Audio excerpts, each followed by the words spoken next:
Bienvenidos al rincón más oscuro de YouTube. En este podcast nos adentraremos en las sombras para explorar las historias de terror más inquietantes y escalofriantes. Prepárense para escuchar relatos que te harán mirar por encima del hombro y cuestionar lo que creías saber sobre el mundo. Desde leyendas urbanas hasta encuentros sobrenaturales, cada episodio te llevará a un viaje aterrador. Así que apaga las luces, ponte cómodo y déjate llevar por el misterio. No olvides suscribirte y compartir, porque lo que estás por escuchar es solo el comienzo. La bruja se quería llevar a mi hija. Yo soy del estado de Hidalgo. Mexquiahuala se llama el pueblito. Mi niña de ahora 2 años tenía meses cuando la bruja se la quería llevar. En la colonia donde vivimos se hacen guardias durante la noche, para la vigilancia de los vecinos. Y ya eran varias noches en las que me decían que en los árboles, saltando de un lado a otro, había un pájaro enorme, que hacía ruidos como de guajolote. Todo parecía indicar que era una bruja. Hice de todo: las tijeras, envolver a mi bebé en las playeras de mi marido, el calcetín sucio con semillas de mostaza amarrado, la cola de caballo, en fin. Mi marido y yo no dormíamos porque los perros no dejaban de ladrar. Se oía como tiraban los trastes en la parte de abajo, e incluso subían las escaleras. Se arrastraban por los suelos o rasguñaban las paredes. Una noche mi marido se quedó dormido profundamente, pues su día había estado algo pesado. A mí me agarró el sueño, pero yo recuerdo haber oído cómo abrieron la ventana, y entró una sombra. Buscó a mi bebé incluso en su cuna. Mi bebé dormía en medio de su papá y de mí. En eso vi como las manos del espectro, que nunca olvidaré, cruzaron por arriba de mí para alcanzar a mi bebé. Eran unas manos largas de señora mayor, con uñas enormes como llenas de lodo o tierra. Yo recuerdo decirle con groserías que no se iba a llevar a mi bebé, que estaba mal si creía que se lo iba a permitir. Yo trataba de forcejear con ella moviendo sus manos. Le gritaba a mi marido, pero no despertaba. Hasta que de pronto, con todas sus fuerzas, él me gritó: "Amor, ¿qué tienes? ¿Estás bien? ¿Qué te pasa?". Cuando volví a mí, me dijo que tenía los ojos muy abiertos y que no dejaba de quejarme. Abracé a mi bebé y me puse a llorar. Al prender el foco, la ropa de mi bebé estaba fuera de su ropero, todo revuelto, aventado en su cuna. Por igual la ventana estaba cerrada. Mi marido se paró después de ver eso y le tocó a mi cuñada y a mi suegro. Como dato, mi suegro sufre de insomnio, pero ese día no despertó jamás, ni siquiera porque lo movimos. A mi lado se paró mi cuñado y mandó mensaje a todos los vecinos de lo que había pasado, y llegaron a la casa. Le prendieron pólvora en el techo, ventanas, puertas de cualquier rincón. A lo lejos, en una milpa que estaba cerca de la casa, se empezó a aullar un perro. Pero no era un aullido normal, te erizaba la piel. Los vecinos me decían que se había molestado porque me peleé con ella, por mi hija, y que la cuidara muy bien porque iba a regresar. El siguiente día desperté con moretones y rasguños. Lo juro por lo más sagrado de mi vida, que me sentía débil. No lo pensé. Me vine a la Ciudad de México y en la basílica bauticé a mi bebé. Desde ese día, aunque ella ya está bautizada, me duermo agarrando su pie y su ropa porque temo que alguien se la lleve. Mi niña llora mucho a pesar de su edad. Tiempo después me dijeron que la supuesta bruja quedó molesta porque no la dejé llevársela, cuando ya la tenía en sus manos. Ahorita la están trabajando para alejarla de nosotras, pero creo mucho en Dios, y Él puede con quien sea. La maldición de las brujas. Desde mi embarazo, mi esposo me decía que había noches que escuchaba cosas raras afuera de la casa. Vivimos en un rancho en Tamaulipas, el cual no mencionaré por respeto al lugar, pero cabe mencionar que estaba completamente solitario. En una ocasión, cuando llegamos de la casa de mis papás, pudimos observar de noche un pájaro enorme rondando el patio, y por más que le aventábamos piedras, no se iba, solo agachaba la cabeza y aleteaba, hasta que de un rato a otro ya no lo vimos. También escuchamos una especie de chillidos de algún animal en la lámina de la casa, y aparecían marcas como de arañazos en la tierra frente a la puerta de la entrada, pedazos de ropa vieja y botellas con líquidos extraños. Todo esto era muy común que sucediera mientras estaba embarazada. Recuerdo como una vez estando dormidos, mi marido se levantó a tomar agua en la noche, y por el movimiento de la cama me desperté. Sin embargo, ambos quedamos impactados cuando vimos por la ventana la silueta de una mujer observándonos fijamente. Sus ojos parecían 2 puntos blancos en el rostro. En ese momento, yo grité mientras mi esposo se asomaba para ver qué era, pero esa cosa se había esfumado. Tiempo después nació mi hijo, y mi suegra me comentó que tuviera mucho cuidado, porque aunque yo no era de tener problemas con las demás personas, había quien nos tenía mala fe. Así que ella me dio unas cruces de palma para ponerlas en las puertas. Sin embargo, de nada sirvió porque a partir de eso empeoró la situación. En ocasiones mi bebé despertaba llorando horrible, hasta el punto de encontrarlo acostado en el suelo, como si alguien lo bajara de su cuna. Cada vez que lo encontraba en el suelo, estaba más y más cerca de la puerta, hasta que una noche abrí los ojos y parecía que me había dado parálisis del sueño. No podía moverme y vi que entró una mujer por la ventana. Tenía piernas muy largas, cabello corto y usaba un vestido desgastado color blanco. Se me quedó viendo y era horrible. Tenía los ojos brillantes, como aquella silueta que ya habíamos visto antes, y me lamió la frente. Ha sido de lo más nauseabundo que he olido. Apestaba horrible.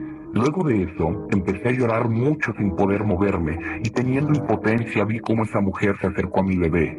Lo empezó a oler y claramente vi cómo lo cargó. No, maldita sea, me lo va a llevar esa cosa, pensé con desesperación, pero en ese momento entró mi esposo a la casa e hizo ruido con la puerta de fierro. Acto seguido, aquella mujer aventó a mi hijo y salió volando por la ventana.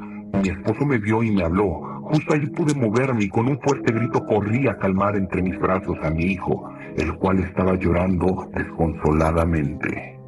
Mi esposo me preguntó qué había sucedido y le dije que había una mujer metiéndose por la ventana y por seguridad, supongo, él puso unas tablas y en días posteriores no pasó nada. Pero fue hasta julio de ese mismo año que estando todos dormidos, escuchamos arañazos en el techo de nuevo. Mi esposo sacó la pistola y se salió, pero escuché que gritó y aventó 2 tiros. Luego de eso, le dijo que agarrara al bebé para irnos y así lo hice. Salimos de la casa y mi esposo estaba tenso. Me dijo que había algo arriba en la casa. Otra vez esa maldita mujer. Esa misma noche tuvimos que irnos a la casa de mis padres. Estando allí le conté todo a mi mamá. Ella me dijo que eso eran brujas, que tuviera mucho cuidado y que no me despegara del niño, que esas mujeres ya habían probado el aroma de mi bebé y me lo querían quitar a como diera lugar. La verdad yo ya no podía contener más mi miedo. Pasaron unos días y nada sucedió. Parecía haberse calmado, hasta que de pronto comenzó todo, pero ahora en la casa de mi madre. Una mañana escuchamos otra vez esos chillidos, y eso nos despertó, pero al abrir los ojos estaba la puerta de la ventana abierta, y mi hijo no estaba en medio de nosotros. Nos levantamos todos de inmediato a buscarlo, y solo estaban sus cobijas y una sábana tirada arriba de la camioneta. Por más que lo buscamos, jamás volvimos a verlo, y dimos parte a la autoridad, pero no encontraron ningún rastro. Y hasta ahora, siento culpabilidad por eso que pasó, porque esas malditas sí se lo llevaron. El nahual del desierto. Fui militar durante 6 años, y en todo ese tiempo solo hubo una ocasión en la que yo y el pelotón del que formaba parte, incluyendo al subteniente y a algunos miembros de las fuerzas especiales, nos vimos envueltos en un enfrentamiento que casi nos cuesta la vida a todos.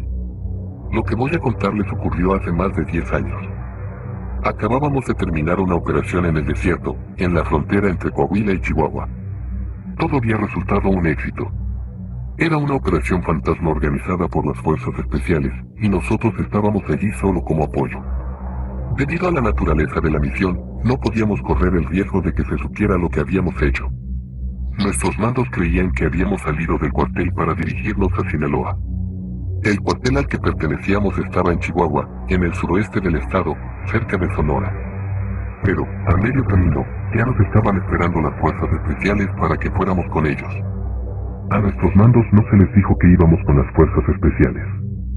El general de ellos, cuando se comunicó con nuestros superiores, les dijo que eran de Durango y que necesitaban nuestro apoyo para una emergencia, pero que no tomaría más de un día. Lo que pasaba era que los de las fuerzas especiales desconfiaban de nuestros mandos por presuntos lazos con el crimen organizado, por eso tuvimos que armar todo a partir de información confusa. Entonces, ya que todo había terminado, para no ser descubiertos, teníamos que llegar al norte de Sinaloa, porque se suponía que habíamos ido a Durango de entrada por salida, y teníamos que presentarnos en Sinaloa. Las fuerzas especiales nos escoltaban a través del desierto para llegar más rápido. De pronto nos detuvimos cuando notamos en el horizonte unas misteriosas construcciones hechas de adobe que no tenían razón de estar allí. El general de las fuerzas especiales se comunicó con nuestro subteniente para decirle que preguntarían si debíamos acercarnos o continuar nuestro camino. Después de unos minutos, el general confirmó que iríamos a revisar esas construcciones. No tuvimos más opción que aceptar. Estábamos molestos y preocupados. Si nuestros mandos descubrían que habíamos actuado a espaldas de ellos, estaríamos en serios problemas. Pero si desobedecíamos a las fuerzas especiales, nuestros problemas serían peores. Estábamos entre la espada y la pared. Cuando llegamos al lugar, nos dimos cuenta de que parecía una base militar que, por su estado, debía llevar décadas en abandono. Pensábamos que ese lugar podría estar siendo utilizado por el crimen organizado. Casi todos bajamos de los vehículos y empezamos a recorrer el área, pero el único movimiento que detectábamos era el de la maleza sucumbiendo ante el viento. Entonces alguien avisó por radio que había encontrado algo y que era mejor que lo viéramos por nosotros mismos. En uno de los cuartos había un foco encendido. No parecía posible. La ciudad más cercana estaba a casi 30 kilómetros, y en las instalaciones no había ningún poste ni subestación que pudiera brindar energía eléctrica al lugar. Yo no entré en ese cuarto, pero el foco encendido se veía claramente desde fuera. A alguien se le ocurrió revisar qué había detrás de ese cuarto con el foco encendido. Encontraron lápidas, un pequeño panteón improvisado de 6 por 6 metros. Al revisar las 10 lápidas, todas databan de la época de la Revolución. Una de las tumbas tenía una leyenda muy curiosa: Federico, primera víctima del demonio del desierto. De pronto, uno de los elementos que se había quedado en los vehículos reportó por radio que, utilizando los binoculares, estaba viendo una camioneta con varios hombres dirigiéndose al noreste. Lo primero que pensamos fue que se trataba de gente del cartel, así que todos volvimos corriendo a los vehículos y fuimos tras la camioneta. En 2 minutos logramos estar a una distancia de tiro. Los hombres que iban en la parte trasera no parecían estar armados, pero el general dijo que eso no importaba, que ya nos habían visto y nadie podía enterarse de nuestra presencia en esa zona. Entonces el general le ordenó a uno de los suyos que disparara a las llantas de la camioneta. La orden fue cumplida y la camioneta se volcó. 3 de las personas murieron aplastadas cuando el vehículo empezó a dar vueltas. Los demás quedaron heridos. El que estaba menos golpeado era el conductor. Lo sacamos de la camioneta arrastrándolo del cabello y le hicimos las preguntas correspondientes. Resultó ser un coyote y todos los hombres que llevaba eran migrantes que intentaba dejar en la frontera para que otro coyote los cruzara. Nosotros, los de fuerzas especiales, creíamos que al saber que eran civiles dejaríamos el asunto, pero no fue así. El general ordenó a los suyos matar a todos los heridos. El coyote empezó a suplicar por su vida, entendiendo que, si los de fuerzas especiales habían matado a civiles inocentes sin dudar, lo que le esperaba a él sería peor. El general se acercó a él y le dijo que tenía una oportunidad para contarle todo lo que supiera sobre las instalaciones de adobe. El coyote respondió que podía responder todas las preguntas que quisieran, pero que por favor nos alejáramos de allí. El Elder le recordó que no estaba en posición de exigir nada y le dio 3 segundos para hablar o le dispararía. El coyote le dijo que ese lugar no había sido abandonado, sino que las personas que lo ocuparon fueron devoradas por el demonio del desierto. Esto debía tener algo de verdad, pues una de las lápidas también mencionaba a ese tal demonio del desierto. El coyote continuó hablando. Dijo que la zona en la que estábamos, un radio aproximado de 3 kilómetros cuadrados, era asediada por un brujo nahual que vivía en cuevas subterráneas. Podía contarnos toda la historia de ese brujo, pero debíamos irnos de allí. Todos nos reímos, pero el tipo se puso muy serio y, en tono de burla, nos dijo que no estaba huyendo de nosotros, sino que quería alejarse antes de ser atrapado por esa criatura. También mencionó el foco encendido dentro de aquel cuarto en las instalaciones de adobe. Dijo que mientras el foco estuviera encendido significaba que el demonio del desierto estaba quieto, pero que cuando el foco se apagaba, era mejor ponerse a rezar. Luego de escuchar la advertencia del coyote, incluso el general se quedó pensando. El coyote, una vez más, le suplicó que nos alejáramos de allí porque el brujo nahual no siempre tenía la oportunidad de conseguir tanta comida, y no iba a desaprovecharla. Nos advirtió que, si no nos movíamos rápido, todos nos convertiríamos en la cena de ese monstruo. El general, viendo que todos nosotros, incluyendo sus hombres, estábamos algo desconcertados, ordenó que nos subieran a uno de los vehículos. Lo llevarían con nosotros y, con las muertes de los migrantes a cuestas, pasaría mucho tiempo en prisión, tiempo suficiente para seguir inventando historias como la que nos estaba contando. De pronto, sentimos que algo se movía debajo de nuestros pies. El subteniente comentó que podría tratarse de un pequeño sismo, pero uno de los miembros de las fuerzas especiales, oriundo del Estado de México, aseguró que lo que habíamos sentido no era un sismo. En ese momento, uno de los cadáveres de los migrantes fue tragado por la tierra. El coyote se puso pálido en menos de un segundo y dijo, el demonio del desierto. Entonces, una criatura emergió desde debajo de la tierra, dando un brinco. Estaba a unos 8 metros de nosotros. Tenía una silueta humana con 2 brazos, 2 piernas y una cabeza, pero la silueta era lo único que tenía de humano. Todo su cuerpo estaba cubierto de pelo, como un búfalo. Su cabeza era esquelética con 2 cuernos doblados hacia adentro y orejas ganchudas.